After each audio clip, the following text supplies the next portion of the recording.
ما عليكم غير ديروا جيم للفيديو وابونيو للقناة، هكا كل ما يكون جديد يوصلك انت السلام عليكم ورحمة الله. مرحبا بالمتابعين الكرام. عاجل نجاة المنتخب الأولمبي الكونغولي من حادث سقوط طائرة ساعات قبل مواجهة المنتخب الجزائري.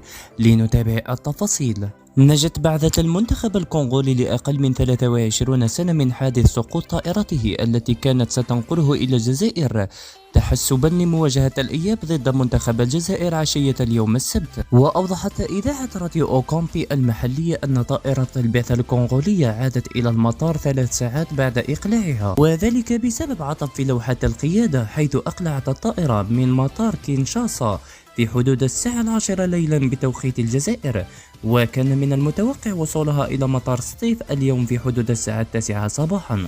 وطلبت الاتحادية الكونغولية من الاتحاد الإفريقي لكرة القدم تأجيل المباراة ب 24 ساعة، بما أن البعثة الكونغولية ستتأخر في الوصول إلى الجزائر.